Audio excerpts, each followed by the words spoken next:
দিন কবরে যাবি রে, মুনকার নাকির ফেরেশতা যখন দেখবি রে, তোদের জীবনের যা মুখস্থ ছিল সব ভুলে যাবে।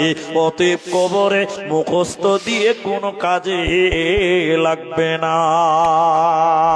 মায়েরা আমার, হযরতে আম্মু জান আয়েশা রাদিয়াল্লাহু তাআলা আনহা, তিনার বাড়িতে এসেছেন একটা ইহুদি মহিলা। মেয়েটা মুসলিম নয়, মেয়েটা ইহুদিদের মেয়ে। শুনিলেন বোনেরা, ও বেটিরা, খালারা, কান করে শুনিলেন, ওই ইহুদি মেয়েটা নবীর বিবির কাছে এসে গল্প ধরেছে। গল্প ধরেছে। গল্পটা কিসের গল্প? হয়েছে কবর কবর কবর। মেয়েটা মুসলমান নয়, মেয়েটা ইহুদি। গল্প করছে কার সামনে? নবীজির বিবি খাদিজা আয়েশা রাদিয়াল্লাহু আনহার কাছে।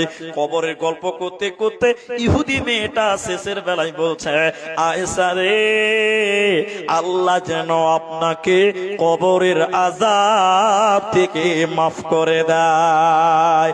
আম্মু জান আয়েশা অবাক হয়ে গিয়ে বললেন, আমার জানা ছিল না যে কবরে আযাব হয়। ইসলামের শুরুর ঘটনা। আম্মু জান আয়েশা বলছেন, নিজেও জানি না যে কবরে শাস্তি হয়। রাসূলুল্লাহ আমার বাড়িতে এলো। রাসূলুল্লাহ আমার বাড়িতে আসলেন, বললেন, আল্লাহর নবীর স্ত্রী আম্মা জান আয়েশা বলেন, ইয়া রাসূলুল্লাহ, ইহুদিদের মেয়ে এসেছিল, এসে কবরে আলোচনা করছিল। হঠাৎ করে বলল, কবরে যেন আল্লাহ তোমাকে শাস্তি না দেয়। আয়েশা, নবী গো, কবরে কি মানুষকে সত্যি শাস্তি দেওয়া হয়? আল্লাহর নবী বলেন, আয়েশা তুমি শুনে নাও, আযাবুল কবরি হাক্কুন, কবরের আযাব বড় সত্য। আযাবুল কবরি হাক্কুন, কবরের আযাব বড় সত্য। ঠিক শাস্তি দেওয়া হবে কবরে। অতএব কবর থেকে তোমরা সবাই পরিত্রাণ চাও। আম্মা জান আয়েশা বলেন, শুনে নাও, এরপরে নবীজি এমন কোন দিন ছিল না নবী নামাজ পড়তেন আর কবরের আযাব থেকে মুক্তি চাইতেন না। তার মানে নবীজি যেদিনই নামাজ পড়তেন, ওই দিন ওই সঙ্গে সঙ্গে নামাজে আল্লাহর কবরের শাস্তি থেকে পানাহ চাইতেন। নবীজি নামাজের ভিতরে কি বলতেন? এদিকে দেখেন ভাইয়েরা, যারা মোবাইলে রেকর্ড করছে শুনেলেন, নবীজি তাশাহুদের বৈঠকে বলতেন, শেষ বৈঠকে নবীজি বলতেন, আল্লাহুম্মা ইন্নী আউযু বিকা মিন আযাবি জাহান্নাম ওয়া আউযু বিকা মিন আযাবিল কবরি ওয়া আউযু বিকা মিন ফিতনাতিল মাসিহিদ দাজ্জাল ওয়া আউযু বিকা মিন ফিতনাতিল মাহিয়া ওয়া ফিতনাতিল মামাত। আল্লাহুম্মা ইন্নী আউযু বিকা মিনাল মাসামি ওয়া মিনাল মাগরাব। নবীজি নামাজের শেষ বৈঠকে দোয়া করতেন, আল্লাহকে বলতেন, আল্লাহ তুমি কবরের আযাব থেকে মুক্তি দাও, জাহান্নামের আযাব থেকে পরিত্রাণ দাও, কবরের শাস্তি থেকে মাফ করে দাও। অতএব তোমরা মুসলমানেরাও যখন কবরের ভয়ের কথা শুনলে, কবরের আযাব থেকে পানাহ চাও।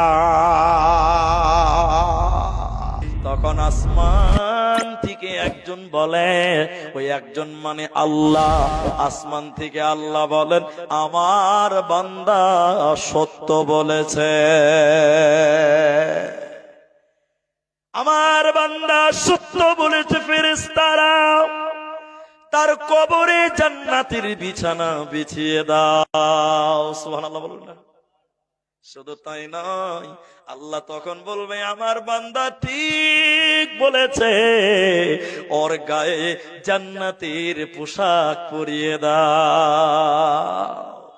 শুধু তাই নয় বন্ধুরে, আল্লাহ বলবেন, জান্নাতের গেট খানা কবরের সামনে খুলে দাও, জান্নাতের ঘ্রাণ পাবে, জান্নাত সে দেখবে। এরপরে নবী বলেন, একজন সুন্দর চেহারা, এত সুন্দর তার সুরাত, এত সুন্দর তার চেহারা, এরকম সুন্দর একজন লোক ওই কবরে এসে বলবে, সুসংবাদ গ্রহণ করো, আমি সুসংবাদদাতা, তোমাকে সুসংবাদ দিব। এই লোকটা, মুমিন লোকটা বলবে, ও বাবা, এত সুন্দর চেহারা, এত সুন্দর সেন্ট তোমার শরীরে, আবার তুমি বলছো সুসংবাদদাতা, কি সুসংবাদ দিবে বলো? তুমি কে? তুমি বলো, তুমি কি সংবাদ দিবে বলো? তোমার পরিচয় বলো। ভাই আমার এদিকে তাকান, তখন লোকটা বলবে আমি তোমার ওই আমাল, দুনিয়াতে নামাজ পড়েছো, রোজা করেছো, জালসা শুনেছো, দান করেছো, আমি তোমার দুনিয়ার ভালো আমল। জান্নাতের সংবাদ গ্রহণ করো, তোমাকে আল্লাহ জান্নাতের ওয়াদা দিয়েছে। ওতে মুসলমান নামাজ পড়বেন, কবরে আপনার সঙ্গী হয়ে যাবে। অতএব শুনেলেন, লাস্ট পয়েন্টটা আপনাদের দিকে তুলে দিই। তিনটি প্রশ্নের উত্তর দিবে কে? মান রব্বুকা, কোন হে তেরা রব, কে তোমার আল্লাহ বলো।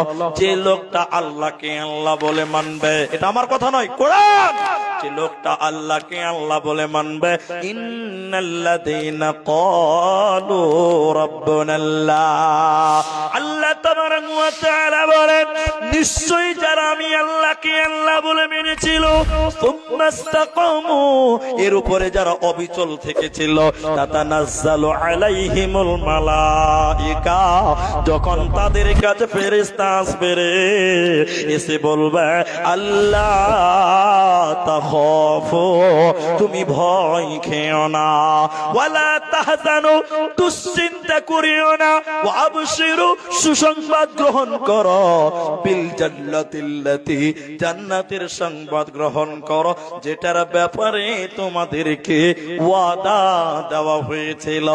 যে লোকটা আল্লাহকে আল্লাহ বলে মেনে নেবে, ওই লোক বলবে আমার রব আল্লাহ।